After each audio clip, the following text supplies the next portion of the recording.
ముందుగా అందరికీ హోలీ పండుగ శుభాకాంక్షలు. హిందూ పంచాంగం ప్రకారం ప్రతి సంవత్సరం ఫాల్గుణ మాసంలో పౌర్ణమి రోజున హోలీ పండుగ జరుపుకుంటారు. హోలీ పండుగను హిందువులతో పాటు ఇతర మతాల వారు, కుల మతాలకు అతీతంగా జరుపుకుంటారు. ఈ పండుగ సమయంలో చిన్నారుల నుండి పెద్దవాళ్ళ వరకు అందరూ కూడా రంగుల వానలో తడిసి ముద్దవుతారు. ఈ పండుగను సత్యయుగం నుండి జరుపుకున్నట్లు పురాణాల్లో పేర్కొనబడింది. అప్పటి నుండి ప్రతి సంవత్సరం హోలీ పండుగ ఆనవాయితీగా వస్తోంది. అగ్నికి సంబంధించింది.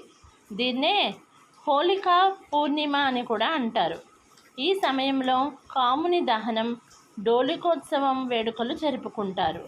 హోలీ పండుగ గురించి అనేక కథలు ప్రచారంలో ఉన్నాయి. ఈ సందర్భంగా హోలీ పండుగ వెనుక ఉన్న కథేమిటి, ఎందుకని రంగుల పండుగను జరుపుకుంటారనే ఆసక్తికరమైన విషయాలను ఇప్పుడు మనం తెలుసుకుందాం. హిందూ పురాణాల ప్రకారం శ్రీకృష్ణుడు గోపికలతో కలిసి బృందావనంలోని పువ్వులతో, రంగులతో ఈ ఉత్సవాన్ని జరుపుకున్నట్లు పెద్దలు చెబుతారు.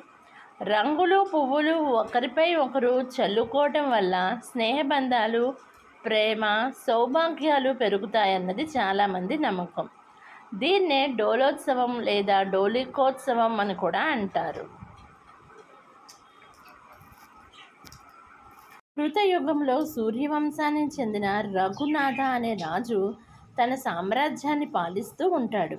అయితే ఆ రాజ్యంలో అకస్మాత్తుగా హోళిక అనే రాక్షసి వచ్చి పిల్లల్ని ఇబ్బంది పెడుతుంది.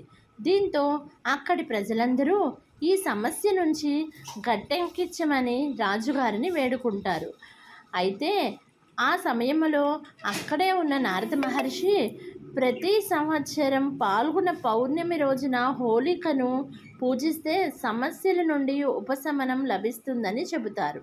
అయితే పగలు పూజలు చేస్తే ఇబ్బందులు ఇంకా కొద్దిగా పెరుగుతాయని, అందుకే రాత్రి వేళ పూజలు చేయాలని సూచిస్తారు. అప్పటి నుండి హోలీ పండుగ రాత్రి వేళ నిర్వహిస్తున్నట్లు పూర్వీకులు చెబుతున్నారు.